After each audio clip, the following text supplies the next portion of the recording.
Now this process I came up with, it kind of is applicable in many different ways. Hey guys, thank you so much for all your support with that last curved decking bench seat video. I've had loads of DMs about you know, how to actually work out the curves and how to do it, and there's a little bit of tricky kind of maths involved to do it properly.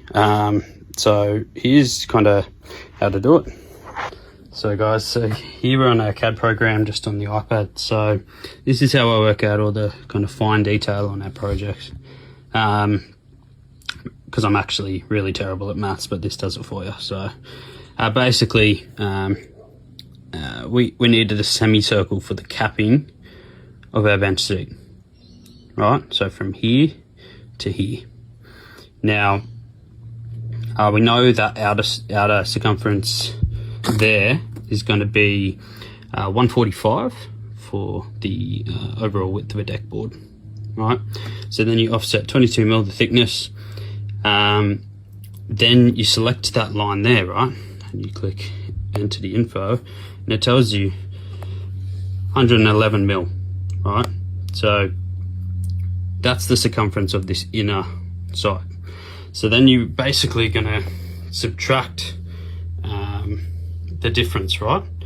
And I think that came to 34 mil difference. And then you got to divide that by the width of your blade, which is 2 mil. So that gave us 17 cuts we had to do, right? So you're basically going to stretch it out and make a net.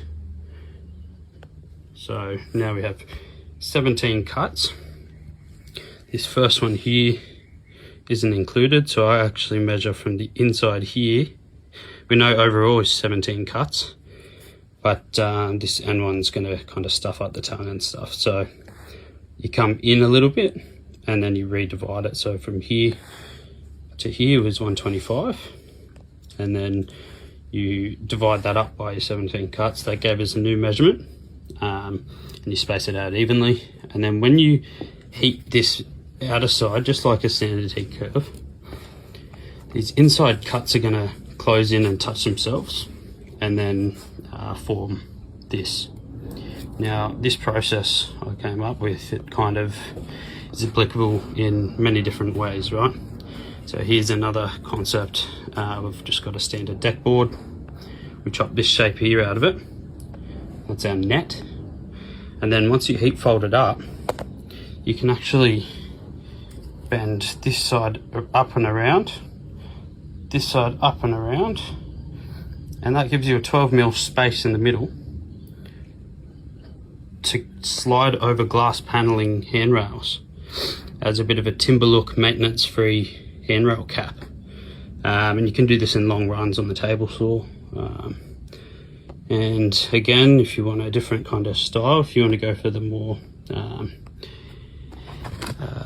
hexagon type shape, yeah, you can just work out the angle here. Just select the protractor tool and it tells you the angle, and then you can just chop these slots in, allowing the 3 mil thickness at the base there for the meat that's going to bend. And then here's the most complex final design. Designed a curved handrail. So this one here is a full circle that comes back on itself. A bit complex, this one, to draw up, but basically keen to see one of you guys give it a crack, if we don't as well. But yeah, basically you've got your blade cuts down in here like this one here. You do lose a little triangle here, doesn't really matter, it all gets covered. But yeah, you can work out all your spacing and measurements. This is perfectly to scale, and here are your dimensions here. So yeah, pretty neat stuff. But this is kind of what you can do with CAD and stuff, and what you can do also with our Eva-Last PVC decking. It's pretty amazing product. You can get quite artistic with it. Stay tuned to see some creations we do with it.